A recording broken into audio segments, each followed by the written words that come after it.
Fala galera, meu nome é Lucas, eu sou médico emergencista, eu trabalho em sala de emergência em ambiente pré-hospitalar e esse canal tem o objetivo de fazer ser um bom médico plantonista. Hoje eu vou comentar um caso de pneumodiachino, um caso bem interessante porque pneumodiachino tem incidência rara. Se você pegar dados de literatura, você vai ter dado de internamento hospitalar de um paciente para cada 45 mil internamentos hospitalares, você às vezes vai ter um caso de pneumodiachino. E se você vier para outras epidemiologias, por exemplo, exacerbação aguda de asma, às vezes a incidência vai gerar em torno ali de 0,3% do pronto-socorro. Então, digamos ali que você vai atender 330, 350 casos agudos de asma, e pode ser que você encontre um desses casos.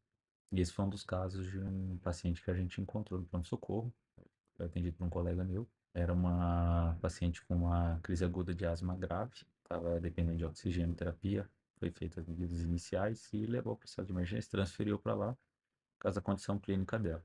E o que chamava a atenção é que ela tinha muita dor torácica, com irradiação para dorso, e era uma dor um pouco desproporcional à exacerbação aguda de asma. Então, por isso que foi solicitada uma radiografia de tórax. E aí, na radiografia, você consegue perceber que você vai ter uma linha mediastinal, radioopaca, perilar, bilateral.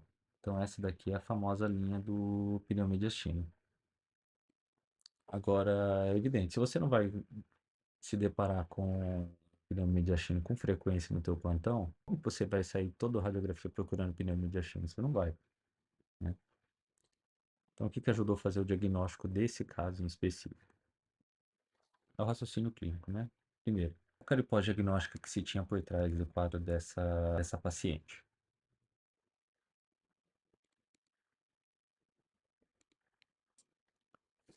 Tinha uma exacerbação aguda de asma. Quando você tem uma hipodiagnóstica, a tua hipodiagnóstica ela precisa explicar o motivo que o paciente veio ao pronto-socorro. Então, era uma jovem de 25 anos, que ela tinha dor torácica, dificuldade para respirar, bastante sibilo na ausculta pulmonar, tempo respiratório prolongado, uso de musculatura acessória e queda na saturação, taquipneia e dispneia. Então, ela estava com um ataque de dispneia. Se você fez o diagnóstico clínico de uma exacerbação aguda de asma, a primeira coisa que você precisa fazer é diferenciar. Bom, se é uma exacerbação de asma aguda, leve, moderada ou grave. O quadro dela ali tinha uma frequência respiratória para cima de 35, uso intenso de musculatura acessória e saturação mais ou menos 85 e ar ambiente. Então, exacerbação de asma grave, beleza. Você tem, então, aguda de asma grave, essa é a hipodiagnóstica. Toda hipodiagnóstica ela precisa gerar uma conduta. Então, conduta para exacerbação de asma grave. Beta-agonista ou broncodilatador, corticosteroide, oxigênio terapia suplementar. Ótimo. Então, se você for fazer beta-agonista, você vai usar salbutamol, 10 puffs, 20 minutos, 3 doses. Ótimo. Corticosteroide, preferência bioral, prednisona, 40 a 60 miligramas, dose única. Em relação à oxigenoterapia suplementar, você quer fazer o quê? Você quer evitar hipoxemia e você quer evitar hiperóxia também, que pode fazer telectasia. Então, você vai tentar fazer uma saturação alta. Saturação alta para essa paciente maior ou igual a 94%. E menor que 100%. Ótimo. Quanto vai precisar então? O quanto for necessário. Fechou. Além disso, sendo uma exacerbação aguda de asma grave, o que você pode fazer também? Você pode já entrar com sulfato de magnésio, tá? Diminui a taxa de internação de UTI. Ele tem maior efeito, então, nos pacientes com uma exacerbação aguda de asma grave. Sulfato de magnésio, dose 50 miligramas quilo, teto 2 gramas. Então, paciente de 40 quilos vai ser a mesma dose de um adulto igual um adolescente de 40 quilos, teto 2 gramas, taxa de infusão máxima 150 miligramas minuto. Então, você pode. Eu gosto de correr ali perto da metade dessa infusão, tá? Então, às vezes 75, 100 no máximo. Para você correr ali em 20 minutos, você correria aí. Você poderia correr a 100, 2 mil miligramas, que dá as 2 gramas, tá? Sorofisa, soroglico, tanto faz. Beleza. Paciente monitorizado, que ela é arritmogênica, né? Então você pode ter alguma complicação. Beleza. Fiz essa terapia aqui, eu já estou cobrindo as minhas principais condutas ali com uma crise aguda de asma grave, tá? Para por aqui? Não. Por quê? Exacerbação de asma aguda, exacerbação de asma, ela tem uma etiologia por trás. A principal etiologia disparada é exacerbação de quadro viral, tá? Então, por exemplo, paciente gripado, resfriado, covid, sei lá, qualquer coisa ele pode dar isso daí. Mas tem outras causas também que podem fazer, tá? Tópicos, alergênicos, infecção bacteriana. E aí o que chamava a atenção desse paciente também é a questão da dor torácica. Então, a raio-x, ele é uma conduta, a radiografia de tórax, ele é uma conduta padrão, então, para todo paciente com exacerbação aguda? Não, tá? Quando que você faz radiografia de tórax? Na suspeita de pneumonia. Outra indicação de você talvez fazer radiografia de tórax em paciente com asma.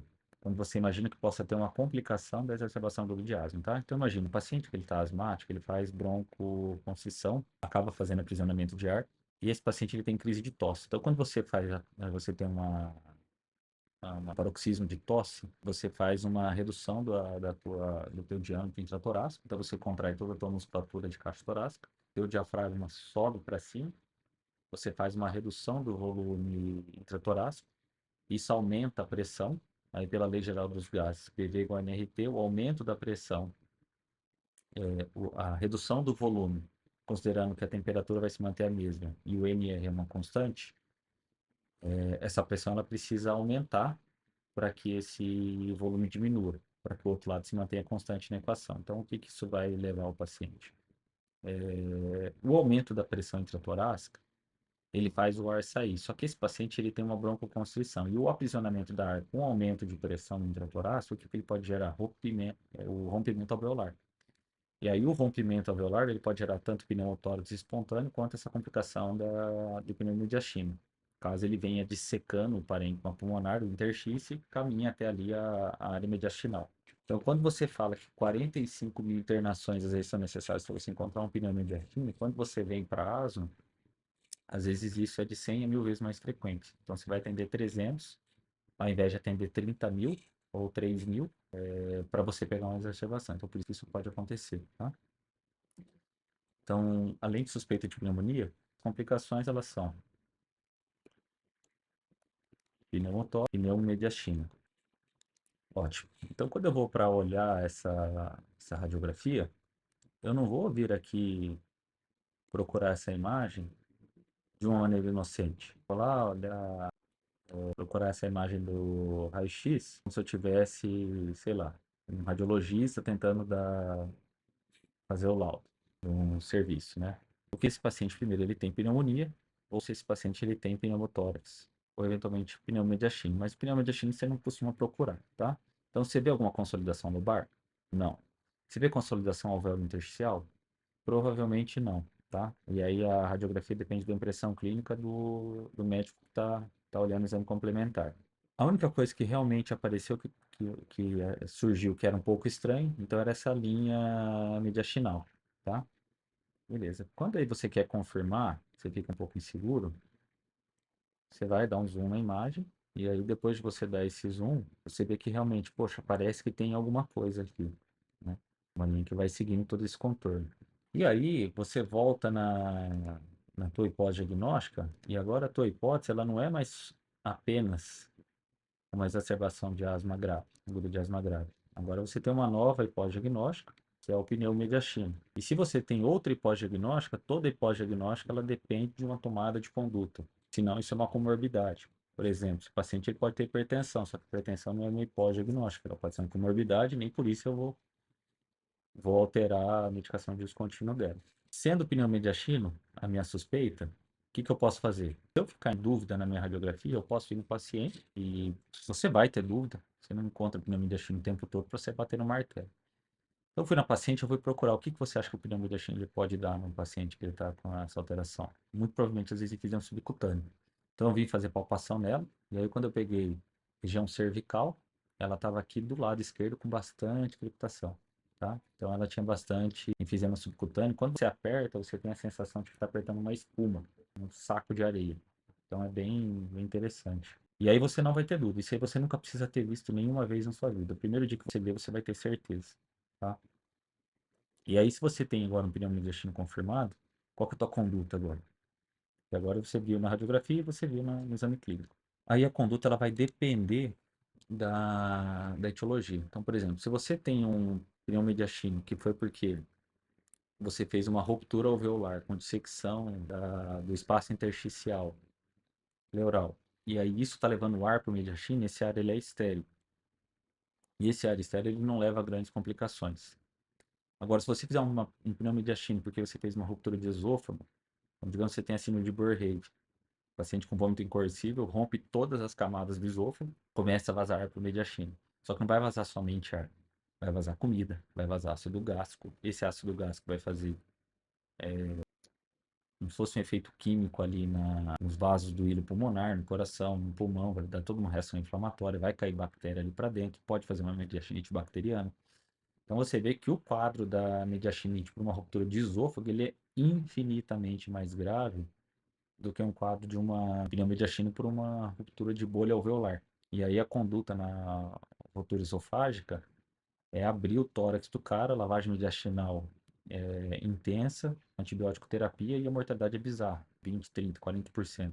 Enquanto que você pega um pneumodiastino por ruptura alveolar, que daí você faz um ar estéreo ali naquela cavidade, a tua conduta ela vai ser expectante. Então você vai aumentar o teu fluxo de oxigênio, porque lembra, quando você faz uma hiperóxia, isso daí vai poder levar a telectasia. Então você pode colabar a parte pulmonar que ela está dissecada ali, que está vazando aquele ar para o pneumodiastino para ajudar a cicatrizar e esse corpo naturalmente vai reabsorver esse pneumodiastino. E além disso, analgesia. É um quadro muito raro, né? Extremamente incomum. Às vezes você vai trabalhar por muitos anos aí você nunca vai ver, ou pode ser que você trabalhe a tua vida inteira e nunca faça um diagnóstico. Mas caso você venha fazer, é importante você às vezes já ter visto algum quadro, uma simulação, visto alguma aula, porque isso daí vai te ajudar a suspeitar no momento que você encontrar. Um abraço.